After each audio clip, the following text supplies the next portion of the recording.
What is up, everybody? Welcome back to yet another episode of DEADBIRDS Discussion. My name is Josh Fan of ShowMeFootball.com, and today I am joined by, as always, Braden, or Show Me Baseball, and we are here to, give you an update on your beloved Deadbirds because they are 2-8 over their last 10 games, and they were somehow even worse since the last time we recorded. And on top of that, there has been a laundry list of bad roster moves and so on.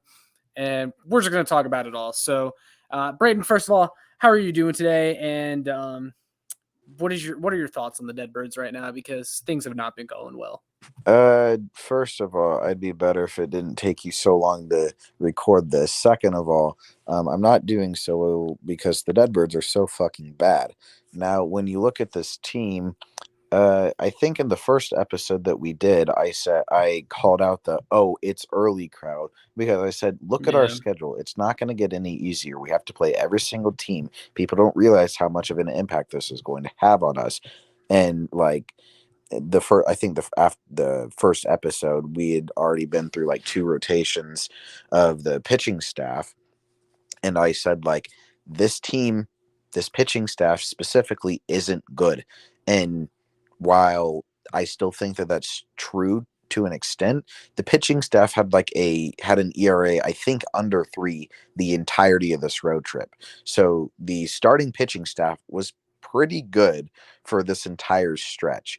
Steven Matz is still an absolute liability, and he's not good at all. Jake Woodford isn't great, and uh, Michaelis had a bounce back start. Montgomery's been great.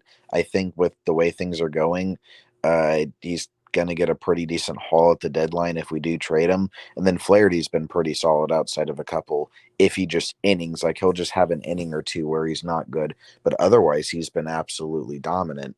Now, the lineup has been absolutely atrocious, mainly because of Nolan Arenado, and we'll touch more on him in a bit.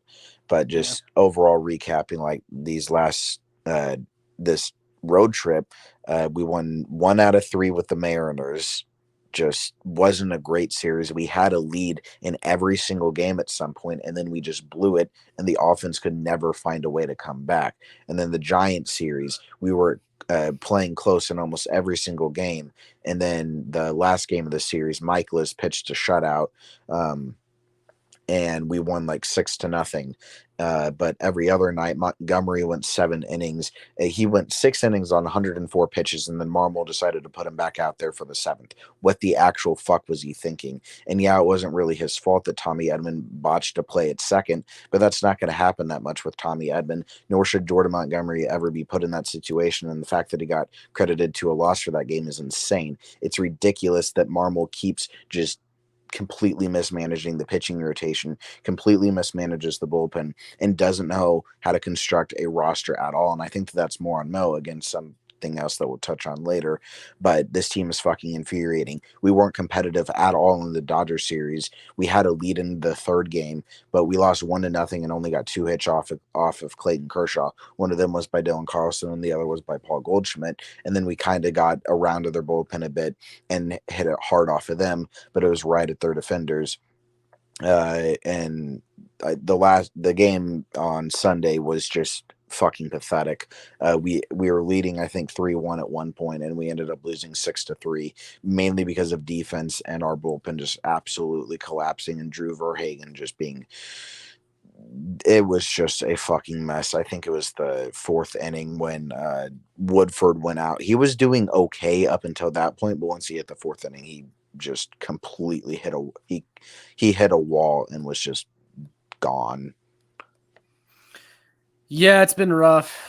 The last few series have been, especially the Dodgers series. I mean, they were just totally overmatched once again by an opponent that it's at the top of the NL. I mean, it's the worst start in 50 years. Yeah, real quick on that, I remember seeing a tweet from Brandon Kiley of 101 ESPN. He was like, "Does Marmol deserve to be on the hot seat?" And I was like, "Well, even despite me not being a Cardinals fan, I look at the fact that it's the worst start for a team in 50 years." Yeah, because I feel like Cardinals managers have been fired for less in the past.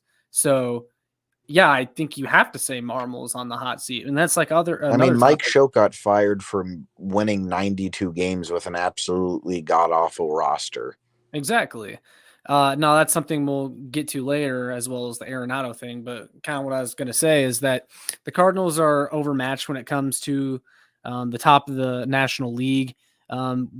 We've had plenty of series so far in which they faced top competition from the top of the league, and they've been overmatched. We lost 3 out of 4 to the Giants, who I think are last place, or no, they're fourth place in the NL West, and we lost 3 out of 4 to them. Yeah, and we are completely overmatched against the fucking Giants. Yeah, and it's just like, hey, this year we were expecting to see some kind of closed gap, and it hasn't been. It's just a massive step back. But yeah, it's early. It's early. You could argue it's gotten worse. We are a month into the season. Well, and they are still horrible. And the last time we recorded, even people were saying it's early, and now we have 3 more weeks, 3 more series of baseball that were played, and it's not so early anymore. They're even worse than they were when people were saying it's early. Yeah, like I said in the first episode, it's early crowd. They're starting to dwindle. Like, you just had to look at how this team was playing, and you had to look at how the games and just how it felt. They were losing the same way every single night. It's not getting any different. And in that Giants series, Helsley hasn't been good.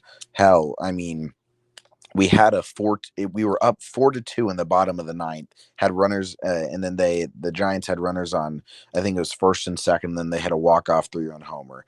And it's just like, yep, that's how it's going. And I like to point out on the broadcast how literally after every single fucking hit, specifically in that last game against the Dodgers, when we took the 3-1 lead, the broadcast, because I was listening to the radio, but they're just like, oh man, I think that this kind of string of hits is really what's going to get the Cardinals going. And while that was on the radio, when I listened to Chip Carey, and I actually watched the game against the Giants, I think it was the last game of the Giants series, he was saying the exact same shit they said that exact same shit at the end of the Mariners series. So just at like literally every single fucking game, it's just, oh man, I really think that string of hits is going to get the Cardinals offense going. That's really what you need. Getting a win like this at the end of the series, they're going to parlay that into a series opener win against the Giants. And it's just like, we've done this so many fucking times where we keep overhyping this team and thinking that any single win is going to get them on this massive ass winning streak. This team is never going to win 17 games in a row. It's just the fucking homer energy from this fan base. There was a fucking tweet that said, I don't really care about the game or about the outcome of today's game. I'm just going to sit back and appreciate watching 5 future Hall of Famers with Clayton Kershaw, Freddie Freeman, Mookie Betts, Paul Goldschmidt, and Nolan Arenado. Fuck off. Like, literally, fuck off. That's ridiculous. Yeah, I was also going to add that people keep saying that, again, that it's early, and they implying that this team is going to get better at some point, and they just keep adding that idea to the end of each series in which the Cardinals are losing, while ignoring that the sample size is getting bigger of them being a terrible baseball team against not great competition too. Like, the Mariners have had a pretty rough start, and the Giants haven't been that good either. Logan Webb hasn't been great this year, and he is supposed to be their ace. And like I said, we lost 3 out of 4 to them. Yeah, it's been pretty rough, but someone that's contributing to this rough patch in the Cardinal season. You can call their entire season a rough patch. It's not just this. Yeah. But Arenado is on a cold streak, and that's been a really big disappointment. I think he quickly went from batting like 280 to 235 in the span of a week, maybe a little bit longer than a week. He is batting like 0.98. And I actually forget what the number was. I don't remember when his last extra base hit was. I think he's like 4 for his last 40, and all 4 of his hits were singles. Yep. I don't You would even be think it's a correct. cold streak at this point. I think we have to genuinely start considering like what the fuck is wrong with Arenado. Um, because this isn't just like one of his regular cold streaks, because he is a generally pretty streaky player.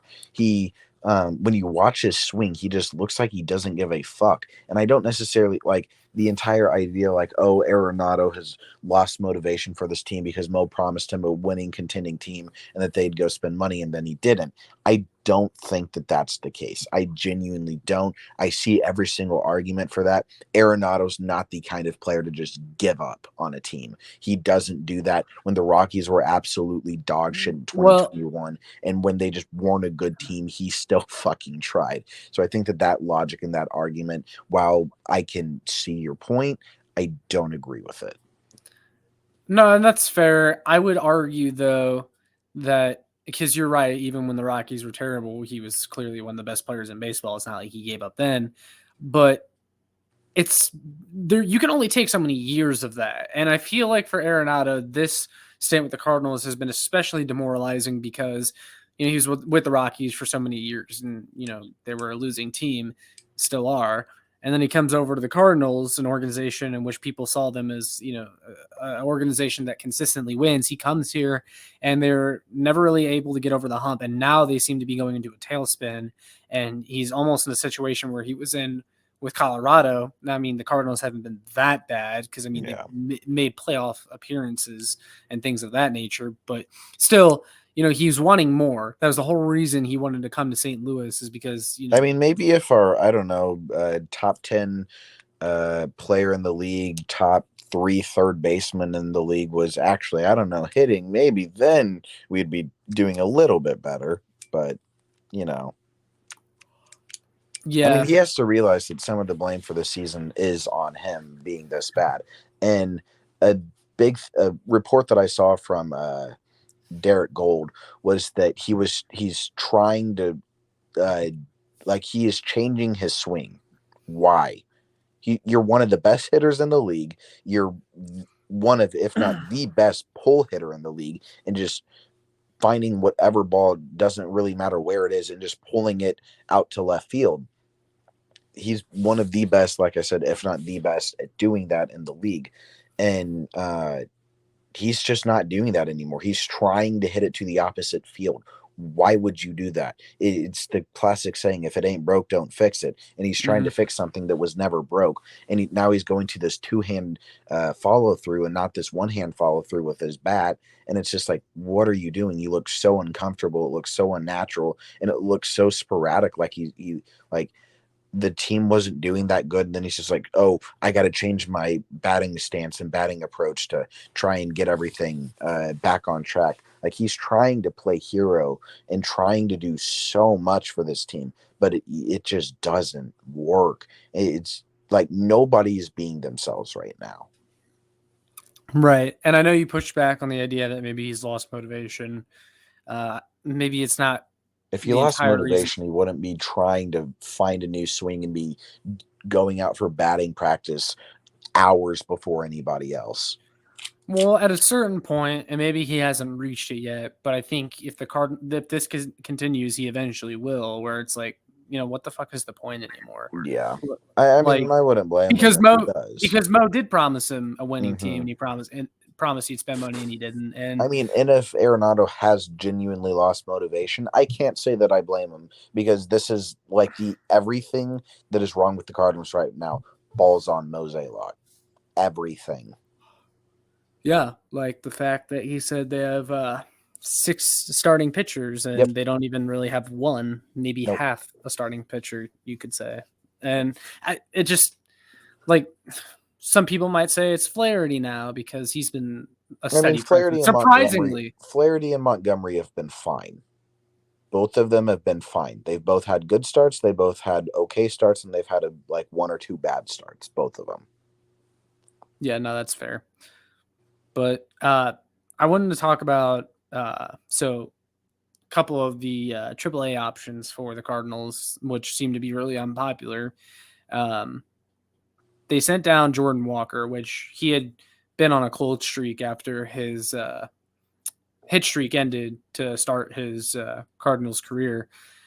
his Cardinals professional career. And then Yepes was already down there before then. But both of them seem to be absolutely tearing it up in AAA right now. Mm-hmm. And I know a lot of Cardinals fans are upset because it's like, you suck. These are two guys we think could help in the lineup, and they're tearing it up in AAA while this lineup can't seem to do anything consistently. Yeah, this is my biggest problem with the team right now is that Jordan Walker and Juan Yepes are in AAA. The fact that the fact that they are so goddamn impatient with young rookies is infuriating. And it's young rookies besides Alec Burleson. Why the fuck is he still getting at bats? Because his average has dipped below 240 after he was hitting around the 300s. Why the fuck isn't he getting benched? Why the fuck is he still playing every single goddamn day? It makes zero sense whatsoever that Burleson, somebody who is just I think he's 23, is just a couple years older than Jordan Walker, is still getting starting at bats. It makes zero sense whatsoever that we are just giving Burleson the longest leash of all time, and then Jordan Walker has one of the best starts to his career that literally anybody has ever fucking had. In the moment that he has 20 at bats where he only has like 2 hits, he goes 2 for 20, and then and yeah, he hasn't been elevating the ball and hasn't really been getting that many extra base hits, and the slugging percentage isn't that great. But the fact is, he was getting on base until that point, and he couldn't hit a few sliders, and we were just like, we're not going to let you adjust and continue to get at bats. We're going to send you to the minors. What the fuck? I mean, they are so goddamn impatient with him. But again, they give the longest leash of all time to guys like Alec Burleson, and it makes no fucking sense. Another guy who has an incredibly long leash is Paul DeJong. Granted, he was great when he first got called back up. I mean, that's usually how it goes. DeJong is great for like the first 2 or 3 games where he gets called back up, and then he just goes on a massive cold streak where he goes like 0 for 30, and then he gets hurt again. And then he goes on a rehab assignment, plays like 2 weeks in Memphis, gets called back up, does great for 2 to 3 games, and then is absolutely dog shit again. That's just the Paul DeJong experience for the last 2 or 3 years, and it's not fucking changing. He was great against Seattle, and he's continuing to get so many fucking at bats, and Tommy Edman isn't. And while I don't think that Tommy Edman should necessarily be hitting that much against right-handed pitching because he's significantly better against left-handed pitching, the fact that Paul DeJong is getting at bats, and the fact that fucking Taylor Motter got called back up after we sent Walker down instead of Yepes is fucking insane. Motter can't even fucking play the outfield. Yepes can, not well, but he's still a fucking outfielder, and he can give you some position versatility at first and third base as well. He can play corner outfield. He can play corner infield. Why the fuck is Motter, who's a primarily second or middle infielder, and I think he can play a little bit of third base, why the fuck is he getting called back up when Jordan Walker, who is a fucking outfielder, gets sent down? It makes no fucking sense. It's so infuriating. And I talked about it earlier, but Steven Matz and Jake Woodford are complete liabilities in this rotation. They're like, our record with both of them on the mound is, I genuinely don't know if we've won a game when either of them have been on the mound this year, because it's just been that goddamn bad. The fact that Matthew Liberatore isn't called up when he has been absolutely dominating AAA. Our AAA team went on like an 8 or 9 game win streak at some point. It's ridiculous that like these guys aren't seeing playing time in the majors, especially when this team is so bad. We are not shaking anything up. Mozeliak's doing fucking nothing, and DeWitt's never going to fire Mozeliak. I guarantee you the first move that's going to happen is we're going to fire Mike Jerse as a we're just going to use him as a fucking scapegoat. And Jerse is going to be gone for no right reason. And Mozeliak is just going to be chilling, and he'll never lose his job because him and Bill DeWitt are buddies, and they run the entire team. So there's a lot to unpack there, but so I mean, you mentioned like these guys and why they're everyday starters and just stuff about the lineup, and it just made me think there's this one incident with Marmol from the Dodgers series that I wanted to talk about and bring up.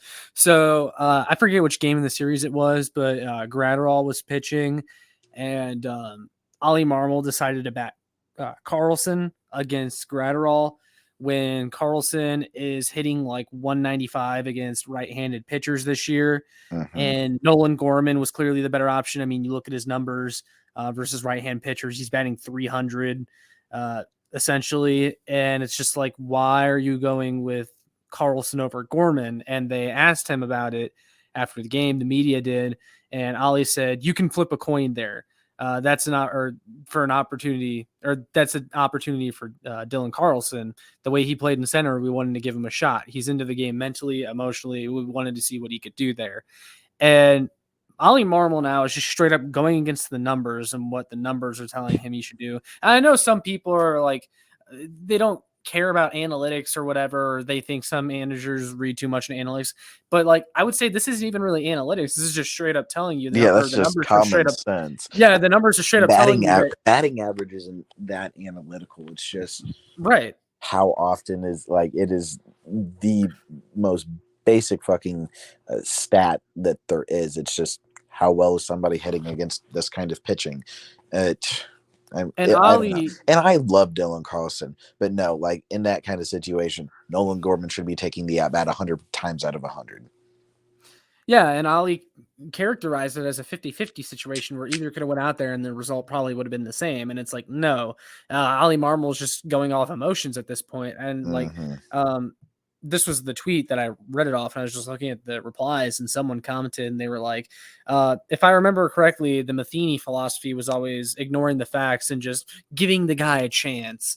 And that's really what Marmol is doing here. And well, you know what? Screw it. Let's just talk about Marmol, because I know like one of the bullets I had to talk about was who we should fire, because we're kind of at that point where you have to consider someone being on the hot seat. So you know what, Braden, just go ahead, let it out on Oli Marmol. Like, what do you want to see? Like, who does need to be fired? I think Oli Marmol is a yes man to John Mozeliak, just kind of like how Matheny was as well. I think the only manager under John Mozeliak that wasn't a yes man, true manager, because Tony La Russa would, like, you weren't going to fucking tell Tony La Russa what to do. But the only manager that Mozeliak has picked that has not been a yes man was Mike Schilt. Mike Schilt was fucking like, okay, I wanted Mike Schilt gone because he was not a good bullpen manager, and I stand by that. I am fine that we let go of Mike Schilt. Well, real quick, I'm just going to cut you off right there. Because, like, I know, and you said it on the show before, I miss Mike Schilt and stuff like that. And some of it's been half joking, but part of it is also that Mike Schilt was honestly better than Oli Marmol from what we've seen. And that's what it is. That's all it is that if you give, Marmol's been so bad, you have fans that miss Mike Schilt. Yeah, I 100% guarantee you, if Mike Schilt had this team right now, they would be like 25 and they'd be like 25-7. Because you go back and you look at that 2021 Cardinals roster, and you tell me how the actual fuck that team won 90 or 92 games. It is insane. And sure, we lost to the Dodgers in the wild card game, mainly because of Mike Schultz's absolutely horrendous bullpen management. But it was significantly better than anything Matheny ever did, and it's significantly better than what Marmol is doing right now. And Marmol is just a yes man to Mozeliak. And while I definitely do think that Marmol is a massive contributor to the issue, if we actually want to solve the fundamental root core and root problem, we need to get rid of Mo. Like, that's how it is. He said, be patient, guys, be patient. He said that like 9 days ago. And our records, or like before we went on the road stand.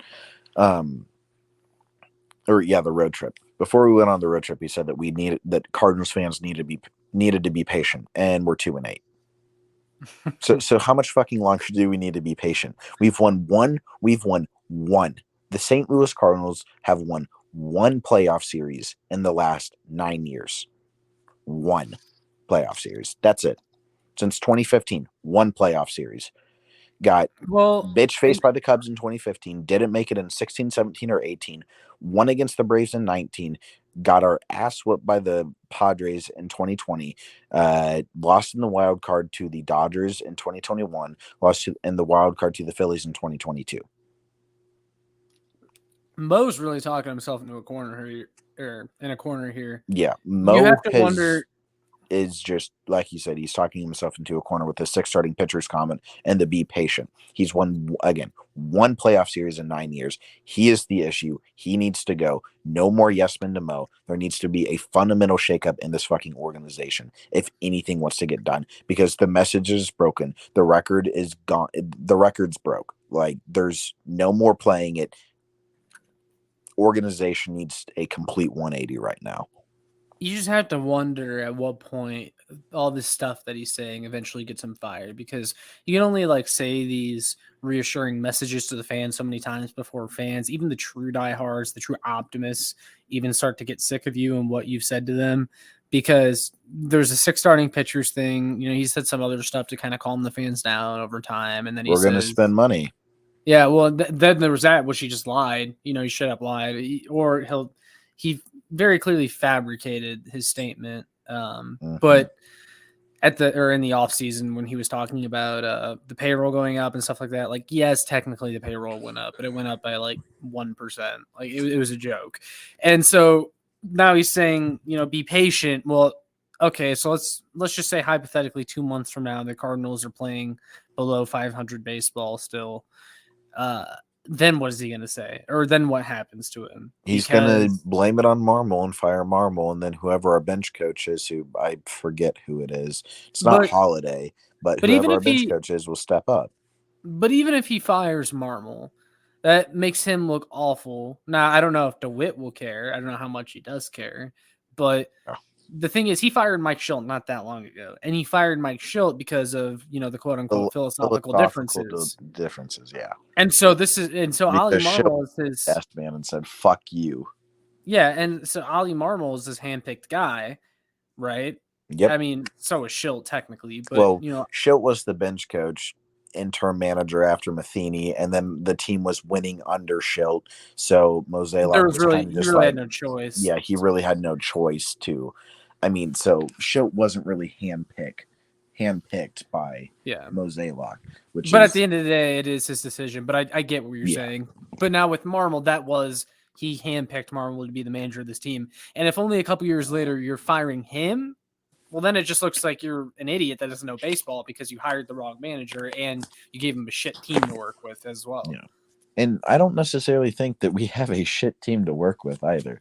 It's just every single philosophical approach that Mo wanted to implement just isn't working. Well, and really this team isn't that much different. That comes down to the new pitching and hitting coaches as well. Well, I also think this team just doesn't look that much different from last year, so there's really no excuse for being this bad. Mm-hmm. In fact, you injected more youth and talent into this team. You know, example being Wilson Contreras being in there in place of Yadi. You know, Yadi, he was great, and he was Yadi or Molina, but it was time for him to go, and Wilson Contreras was seemingly an upgrade, and Wilson Contreras has picked it up as of lately. You know, we said a few weeks ago in that last episode. He's doing fine. Yeah, we said he'd pick it up because when we made that other episode and we talked about him, it was like, oh my God, he's terrible right now, but we said, hey, you know, he'll probably be fine, and he is because he's been better. But this team isn't that much different than last year. In fact, you know, like I said, they added more youth and talent technically. So again, there's no reason they should be this bad, but they just are. And also some of it is because they brought back, I think, too many of the same faces and not enough new faces, because you look at this pitching rotation and there's just too much faith being placed in guys that fans could have told you that things were about to head south with them, like Michaelis, like, you know, that was only going to last so long. And Adam Wainwright, you know, he can't be a number one anymore. I mean, just he's cooked, and just there wasn't enough. I mean, Wainwright's currently on his rehab starts. He's just allowed 4 runs to a AAA team. Yeah, so and like 5 innings. And we even talked about him, and that even if he comes back, like, what even is the best case scenario with him? Like, is it good enough to really move the needle? I mean, we're at a point where fans are shit talking Wainwright, and now Wainwright's going around and liking and bookmarking all of them. Like, what? Yeah, I saw that, and he said he's going to prove what are you doing? Yeah, I don't he's keeping receipts because I don't know if I would put all that pressure on yourself, Wayne. Yeah, because if this team is going to be fixed, it's going to need a lot more than just him pitching decently. Yeah. they need a lot of other things to start going differently. But let's even talk about the pitching rotation a little bit more. So, like, I know Woodford and Matz have been big topics of discussion, and you're basically on the side of, F it, let's just bring up Liberatore, because how could they be worse than Woodford or Matz? I mean, Woodford or Liberatore's been fucking phenomenal in AAA right now, and there's literally no way that you can get worse than Steven Matz right now. I genuinely believe that Steven Matz would not be a starting pitcher on the Oakland Athletics. He is that goddamn bad. It is insane how terrible he has been this year. Yeah, no, you're not wrong. I mean, and Liberatore was once a top prospect, and sure, he had like an ERA around 6 last year, but he's, like I said, he's looked phenomenal in every single game this year in AAA, and his ERA is right under 3. Well, you said it was like 6 last year, but like even I think you would take that over what? Because Matz is like 8. Yeah, it's insane. But I mean, with guys like Woodford, I mean, he's great in the bullpen. I just don't think that he can ever be a starter. And I like Jake Woodford. He just shouldn't be a starter. I think every single experiment with him just needs to end. And I think that it will once Wainwright comes back up. And then with guys like Michaelis, I don't necessarily hate Michaelis. And I think that he just had a really rough start to the season. And I think that if that Giants start was anything to tell, then maybe he'll be good. I think he pitches tomorrow. Matz pitches tomorrow, lovely, against the Angels. And then we get to see Shohei Ohtani go through this lineup, which is going to be lovely. And, I mean, shit. Earlier this year during the World Baseball Classic, we were thinking that when Shohei Ohtani came to St. Louis, that was basically going to be a recruiting visit for him because, I mean, Shohei Ohtani would fit into this team fucking perfectly. But, I mean, not anymore if we're just going to lose. Well, that, and I mean, that's a bidding, because Ohtani is going to war on. Yeah, and that's a bidding war that I don't think that Mosaic is not going to get into that. There's just no way. Would ever get into, yeah. Yeah, Bill DeWallet. Yeah, no, he wouldn't do that. So, okay, let's talk about the next few series, what that looks like, and then we'll go ahead and wrap it up. But they take on the Angels tomorrow to start that series. It's a 3-game series. The Angels are meh. I think they're like second or third in the AL West right now. They're third. Yeah, so I mean, you probably need to win that series. We have to sweep them. We're at a point where we have to be sweeping decent teams. Yes. No, technically, you really do need to be sweeping them, but like I feel like Cardinals fans should be happy with 2 out of 3 against them. Yeah. The way this team is playing, the Tigers. If you need to sweep anyone. I'll settle for winning the first game of the series. Because they haven't done that yet. Yeah, because they haven't done that yet this year. But then there's the Tiger series. I think you need to sweep that. No ifs, ands, or buts. You have to sweep the Tigers. Then you have the Cubs. That's one that I'm not going to say you have to sweep it, but you probably need to win 2 out of 3. You need to win 2 out of 3. It's going to be hard to sweep the Cubs even when they're playing 40 and 120 baseball. You're never going to be able to just go out and sweep the Cubs. I mean, they're always going to steal one from you. But if we get swept by the Cubs, season's over. Yeah. Well, then after that, I know I said the next few. I'm just going to go ahead one more just because that's the Red Sox series. I feel like Red Sox have been doing good. Yankees are in last place. Yeah, they walked it off tonight. Again, Alex Verdugo, he's been hot this year. I mean, just amazing, really. Yeah. I don't know, man. Because the Red Sox starting rotation is also horrid. So I feel like that could go either way. Like, I could see the Cardinals losing all 3. I could see the Red Sox losing all 3. That series is just going to be fucking horrible. Yeah. So, you know what? I'll just say this. So we got 3 games against the Angels, 3 games against the Tigers, 3 games against the Cubs. It's 9 games. What record do they have to have in those next 9 games for you to be happy? 7-2. And does it matter to you where the wins come from? Not necessarily, but at the end of those 3 series, I think we need to be 7-2 to feel And confident, because on a that would scale, put us at like 7. That would put us at 17-21, and right and now on, we're 10-19. So yeah, that really just puts into perspective though how ridiculous it still is for its early crowd. The fact that the Cardinals would have to go 7-2 in these next 9 games just for them to be what 3 or 4 games under 4 games 500. under 500, which would probably put them a little bit above the Reds. And like with how good the damn Pirates, Brewers, and Cubs are doing, again, like I said they would, yeah, that would be good for 4th, maybe 3rd, depending on how the Cubs do. And if they went 7-2 in those 9 games, it would be their best stretch of the season by far. So it just seems unlikely. And that leads to my last question, which is on a scale from 1 to 10, what would your confidence level be in them going 7-2 in the next 9 games? 2. Wow, that's like even lower than I thought you were going to say. Yeah, I no, do actually. I do have it's one more not question. 1. I'm surprised you didn't think that I was going to say 1. I do have. I mean, there is always going to be at least a slimmer of optimism in me that thinks, maybe they can do it, because Yeah. it is the Cardinals. But Well, and I lied. I got one more question. So you want them to go 7-2, but what's the absolute lowest you'd be willing to go to be 6-3. satisfied? Okay, I was just You can't curious. only be 1 game over 500. You have to you have to really make up ground there. Yeah, no, that makes sense. But no, that's. I mean, I think. I mean, unless you had anything else you wanted to No, talk I don't really about. have too much else to add. Besides, I think that after those 3 series, I think that we need to do a little progress update and see where the Cardinals rehab is. Yeah, a For progress the check.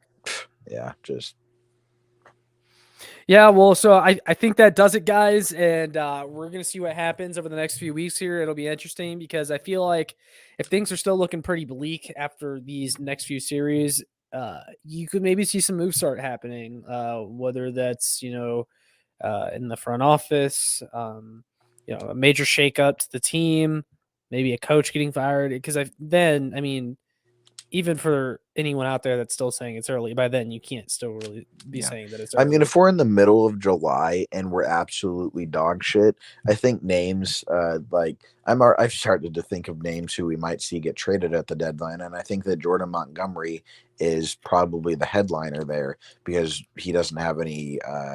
He's a free agent after this year, and we should be able to get a decent haul for him. Same thing with Jack Flaherty. Should be able to get a decent haul for somebody like him as well.